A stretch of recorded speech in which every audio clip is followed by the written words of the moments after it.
donc moi je m'appelle Maryse Pétavin, je suis la responsable du centre Handi-Chien de Marcy l'Étoile. Donc l'association a été créée en 89. Actuellement il y a 4 centres Handi-Chiens répartis sur l'ensemble du territoire français et le siège social à Paris.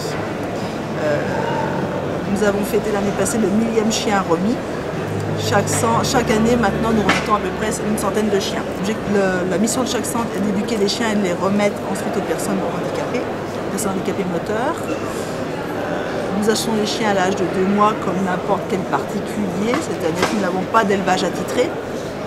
Les chiots, nous prenons des chiens pure race, cela nous permet déjà de faire une première sélection par rapport aux origines. De là, ces chiots vont être de suite placés auprès de familles d'accueil bénévoles. Le profil des familles d'accueil, c'est tout type de profil. Donc ces familles d'accueil, tous les 15 jours on des cours, et tous les 15 jours on leur apprend de nouvelles commandes à apprendre à leur chien. Ce qui fait qu'au bout des 1 an et demi, le chien saura faire une trentaine de commandes avec l'aide de sa famille d'accueil.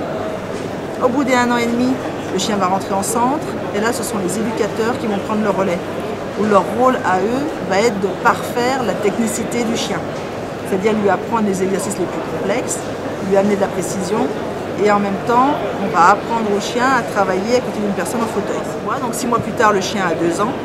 S'il est prêt techniquement, on va le présenter à un stage de 15 jours qui est obligatoire pour toutes les personnes ayant fait une demande du chien. Et là, en fait, on remet 3 types de chiens. Tous les chiens connaissent 50 commandes, mais c'est le caractère du chien qui va nous permettre de l'orienter en fonction des différentes demandes. On remet les chiens d'assistance. Par définition, le chien d'assistance est un chien qui est remis à une personne qui, quel que soit son âge et quel que soit son handicap, va pouvoir gérer seul le chien. Voilà, donc l'attribution du chien se fait à la suite d'un stage de 15 jours. Et là, en fait, les 15 jours vont permettre à la personne déjà de se découvrir son chien. On ne sait pas à l'avance forcément quel chien ira à qui. Donc là, il faut vraiment qu'il y ait des affinités spontanées qui se mettent en place entre une personne et un chien. Une fois que le choix du chien est fait, les 12 jours de stage restants, la personne va rester 24 heures sur 24 avec son chien. Elle va apprendre à découvrir son chien. Elle va apprendre à gérer les commandes en même temps que le fauteuil, ce qui n'est pas toujours forcément facile. Et au bout des 15 jours, chacun repart chez soi, en sachant que le chien reste propriété de l'association et que nous, on sera toujours là pour aider les personnes.